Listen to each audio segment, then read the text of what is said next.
In a remote village deep in the heart of Sumatra, where thick palm trees line endless stretches of land and the moonlight rarely touches the ground, there exists a silence that is both peaceful and haunting. It is said that at night sometimes, if you walk far enough into the plantation, you might hear things that make no sense. Among the whispers of the wind and the rustling of the leaves, someone once claimed to hear the sound of a child crying, a faint sob in the distance, a voice so soft, yet piercing, like it was begging to be heard. This is the story of that night, the night when reality blurred with fear, and the truth turned out to be something no one expected.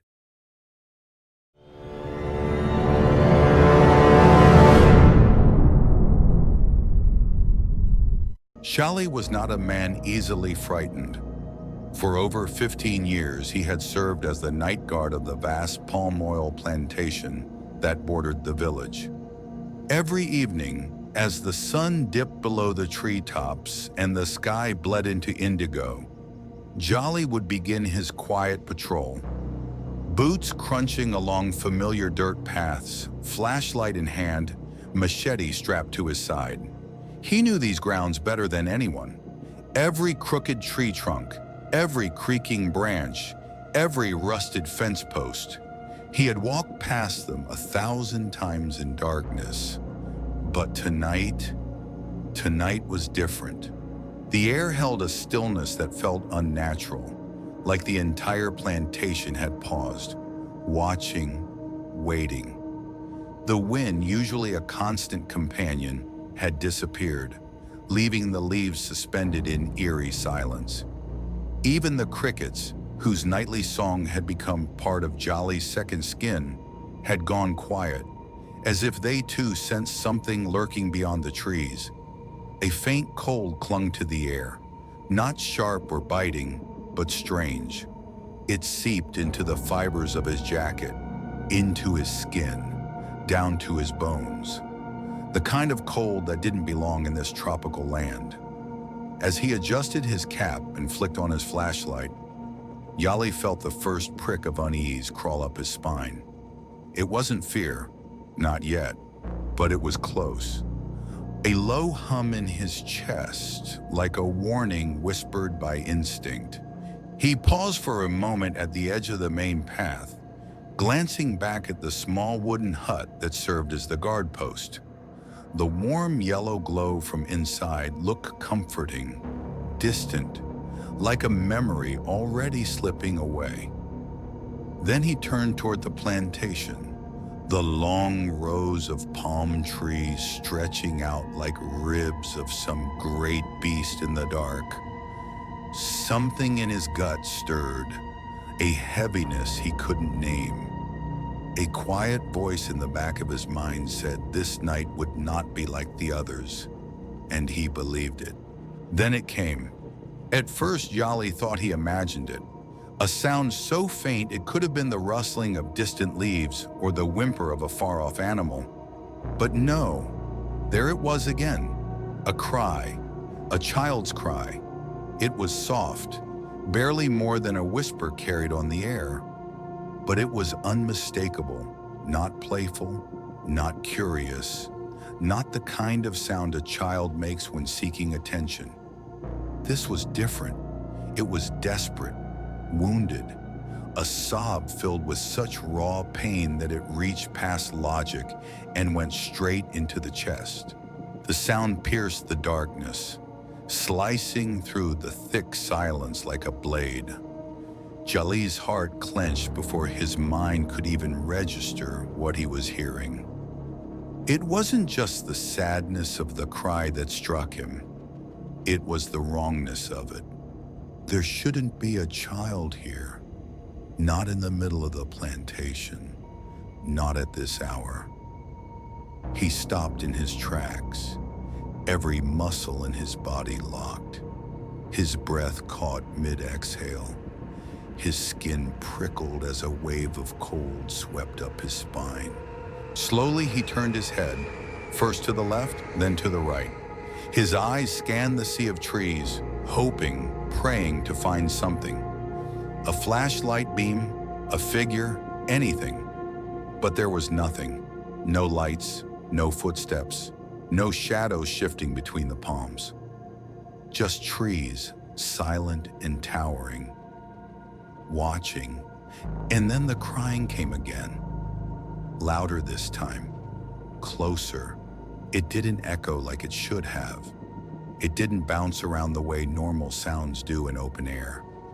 Instead, it felt like it was being funneled, guided straight to him. His grip on the flashlight tightened. A part of him wanted to call out, to ask who was there, to offer help, but his throat refused to open. Instinct screamed at him to stay still, to listen, because whatever was out there, it was moving, and it sounded small, helpless.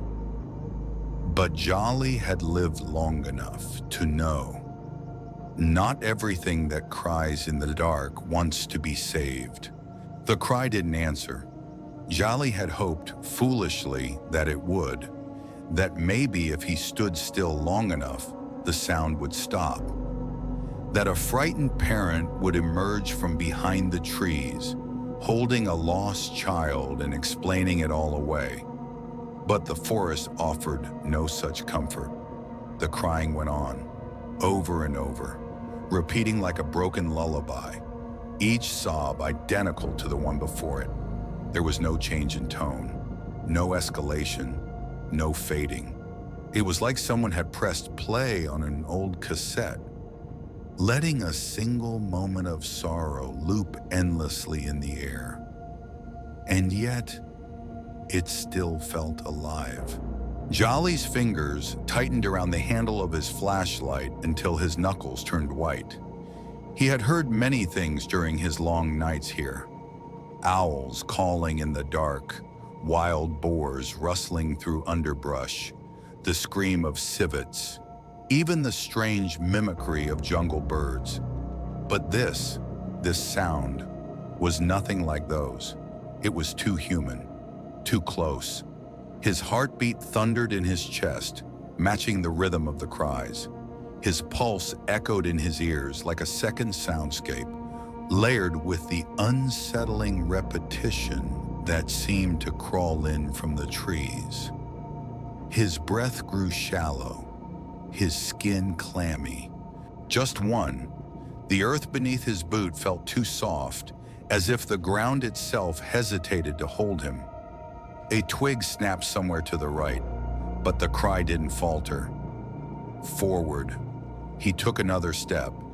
Each movement into the darkness felt like peeling away from the world he knew, entering a place that didn't follow the same rules, a place where logic could be bent, where fear had shape and shadows whispered.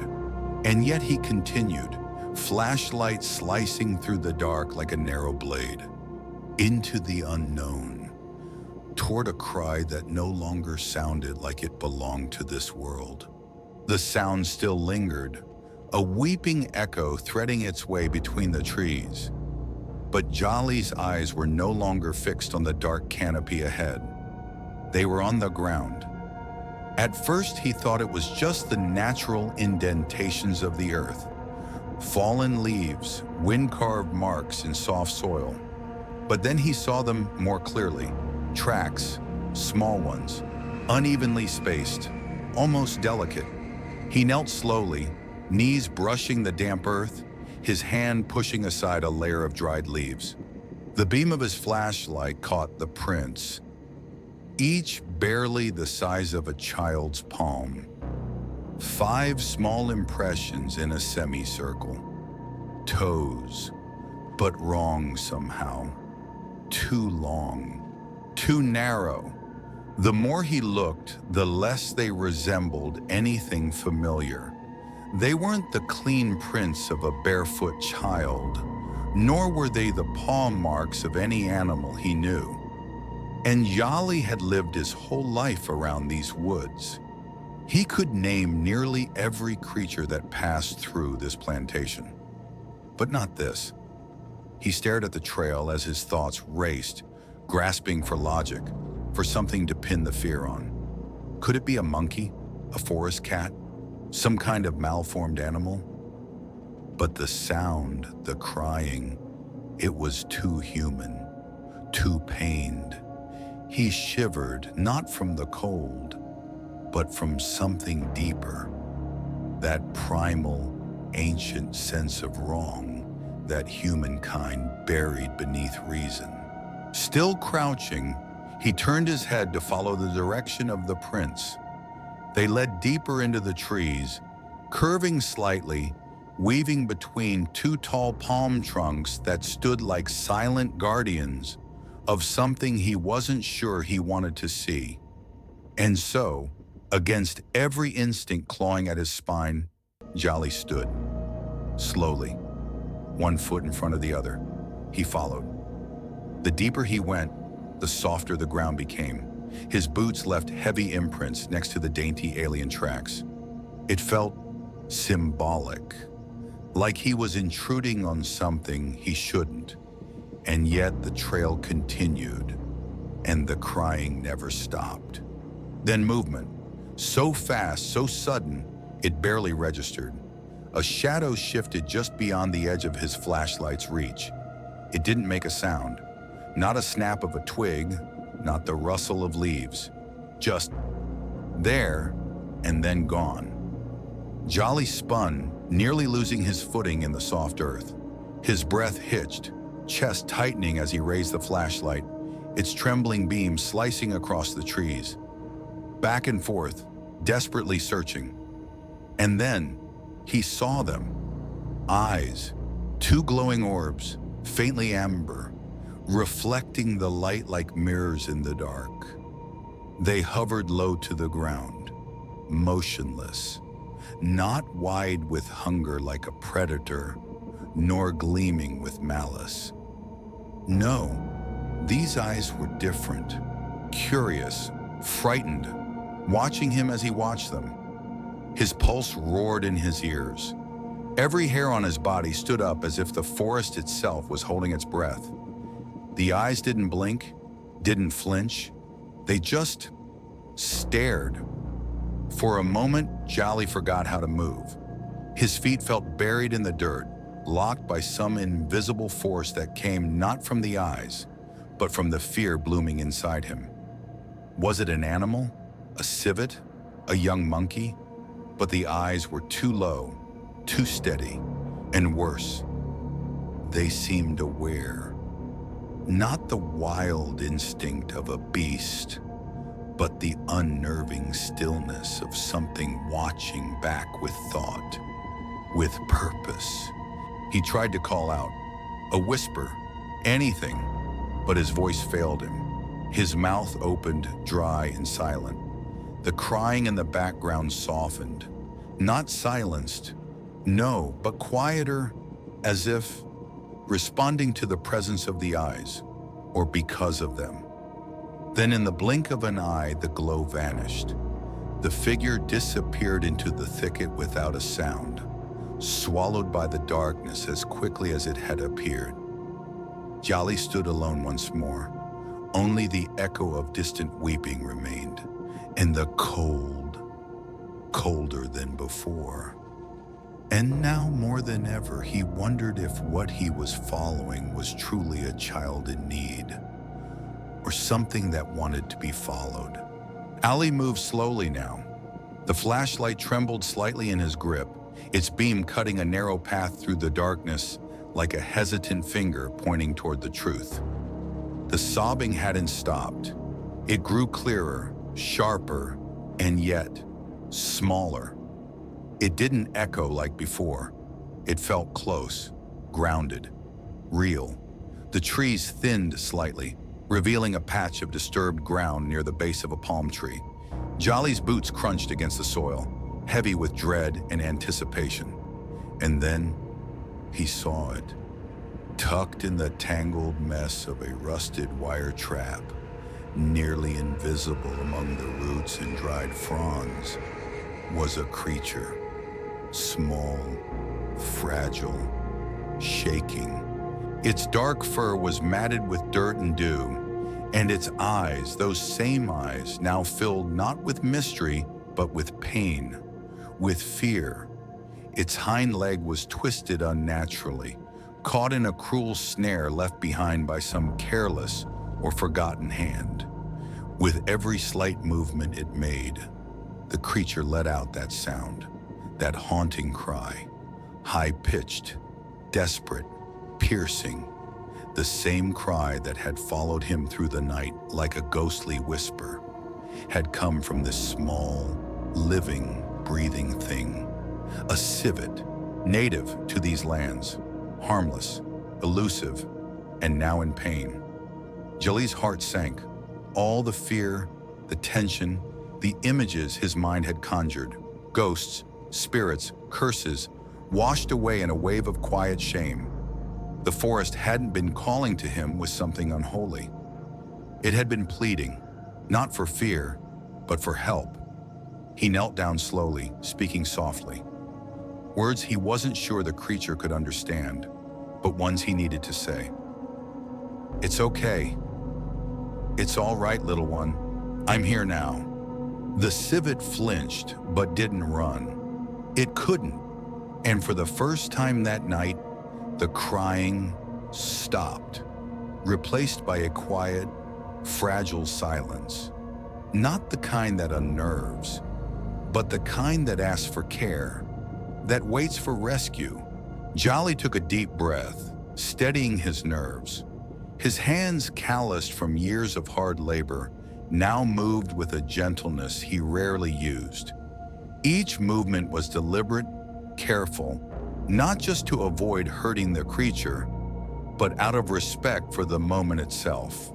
The rusted wire had bitten deep into the civet's slender leg, tangled with roots and time. Jali muttered softly to himself, not as a prayer, but as a way to calm the air around them. The musang whimpered, soft but no longer frantic. It didn't flinch. It didn't bare its teeth. In that still, fragile space beneath the canopy, something unspoken passed between man and animal. A fragile thread of trust. Maybe it was the quiet tension they both felt. Maybe the stillness of the night had softened their fear.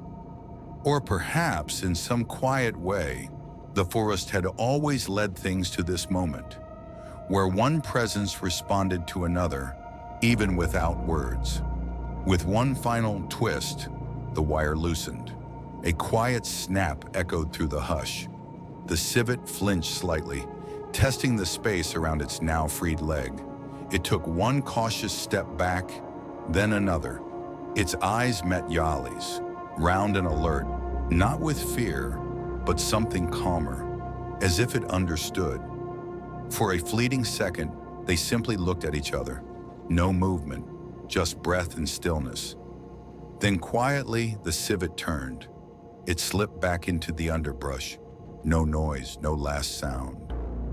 Only the leaves moved, just for a moment, and then it was gone. And in its absence, the forest exhaled. The crying was gone. The wind returned. The leaves stirred. The crickets, so silent before, began their song once more. But this silence wasn't hollow. It was calm, whole, as if nature itself had been waiting for this balance to be restored. Jali stood in that clearing a little longer, his flashlight lowered.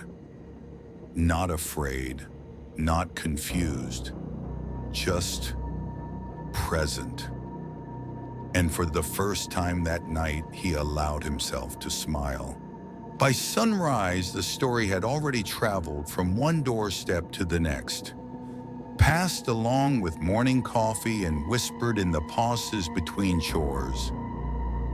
The tale of the cry in the night, the guard who followed it, the eyes that blinked from the shadows.